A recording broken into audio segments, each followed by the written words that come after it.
आज की इस वीडियो में हम बात करने वाले हैं एक बहुत ही इम्पोर्टेंट कंट्रोवर्सी की, जो कि संचार साथी पोर्टल से जुड़ी है। गवर्नमेंट के हिसाब से ये एक डिजिटल सेफ्टी प्लेटफॉर्म है, लेकिन अपोजिशन का कहना है कि ये एक मास सर्विलियंस टूल बन सकता है। तो आज के इस वीडियो में हम इसके फीचर्स, कंट्रोवर्सी, अपोजिशन का स्टैंड, गवर्नमेंट का स्टैंड और यूपीएससी के लिए इसमें क्या क्या इंपॉर्टेंट पॉइंट्स हो सकते हैं, सब कुछ एकदम सिंपल तरीके से समझने की कोशिश करते हैं। Hello and welcome viewers. तो सबसे पहले ये समझो कि संचार साथी क्या है। संचार साथी एक डिजिटल प्लेटफॉर्म है जो कि डिपार्टमेंट ऑफ टेलीकम्युनिकेशन यानी DOT ने लॉन्च किया है। इसका मेन एम है टेलीकॉम फ्रॉड्स को रोकना, आइडेंटिटी मिसयूज को स्टॉप करना और लोस्ट और स्टॉलन फोन्स को ट्रैक करके ब्लॉक करना। बेसिकली इसमें 3 मेजर फीचर्स इंपॉर्टेंट हैं। टैफकॉप यानी कि telecom analytics for fraud management and consumer protection. इसका काम है कि आप अपने आधार के नाम पर कितने सिम एक्टिवेट करते हैं, इसे चेक करना। अगर कोई अननोन पर्सन सिम चला रहा हो तो उसको रिपोर्ट और ब्लॉक कर सकते हो। नेक्स्ट है CEIR यानी कि सेंट्रल इक्विपमेंट आइडेंटिटी रजिस्टर। अगर आपका फ़ोन चोरी हो जाए तो आप उसका IMEI ब्लॉक कर सकते हो।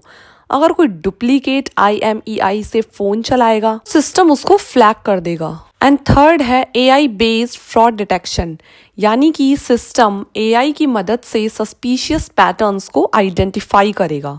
एक आधार पर बहुत सारे सिम होना या फिर bulk SIM activation, fake KYC, scam related SIM usage, इन सभी को डिटेक्ट करके करेक्ट किया जाएगा। मतलब बहुत सिंपल लैंग्वेज में देखें तो आधार कार्ड पर फ्रॉड सिम चलाएं या आपका कोई फोन मिसयूज कर ले तो उसके ऊपर तुरंत कार्रवाई हो सकती है। So it was all about संचार साथी पोर्टल।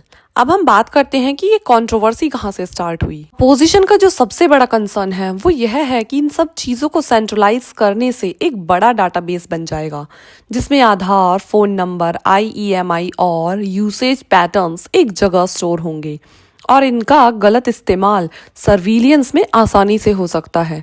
इसीलिए वो इसको मास सर्विलियंस का डर मानते हैं और यह भी आर्ग्यू कर रहे हैं कि digital personal data protection act, जिसमें गवर्नमेंट को वाइड एक्सेम्पशन मिली है नेशनल सिक्योरिटी के नाम पर, उसका मिसयूज हो सकता है।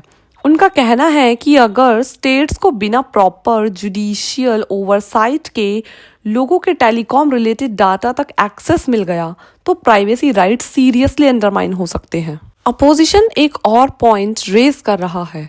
आधार से लिंक सिम एक सिंगल पॉइंट फेलियर क्रिएट कर देते हैं। अगर आधार लीक हुआ तो कोई भी स्कैमर तुम्हारे नाम पर सिम ले सकता है, UPI OTP बेस्ड फ्रॉड कर सकता है और पूरी डिजिटल आइडेंटिटी इकोसिस्टम कॉम्प्रोमाइज हो सकता है। इसलिए उनका कहना है कि आधार को इतना सेंट्रलाइज नहीं बनाना चाहिए। यूपीएससी के पर्सपेक्टिव से इस पूरे मामले को 3 बड़े एंगल से देखना बहुत जरूरी है।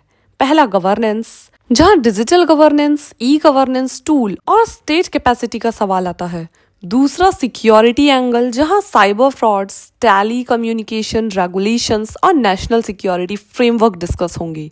और तीसरा है एथिक्स बेस्ड, जहां प्राइवेसी एक बड़ा मुद्दा है। बाकी यहाँ एक और कंट्रोवर्सी है जिसमें कि गवर्नमेंट ने जितनी भी मोबाइल कंपनीज हैं उनसे कहा था कि इस ऐप को प्री इंस्टॉल्ड करके ही यूजर्स को देना है। अब इसको लेकर भी काफ़ी ज़्यादा बवाल चल रहा था। ये मुद्दा इतना गर्मा गया कि वापस गवर्नमेंट को अपने इस फैसले को बदलना पड़ा और उन्होंने कंपनीज से कहा कि इस ऐप को प्री इंस्टॉल करने की ज़रूरत नहीं है। यानी कि अगर कोई चाहे तो इस संचार साथी ऐप को डाउनलोड कर सकता है और जो नहीं चाहे वो इसे अपने फ़ोन में डाउनलोड नहीं करेगा। ऐसा कोई कंपल्शन नहीं है कि हर किसी के फ़ोन में ये प्री इंस्टॉल होकर ही आएगा। बाकी आपकी क्या राय है इस टॉपिक पर, अपनी राय ज़रूर कमेंट बॉक्स में लिखें। अब मिलते हैं नेक्स्ट वीडियो में, तब तक के लिए जय हिंद, जय भारत।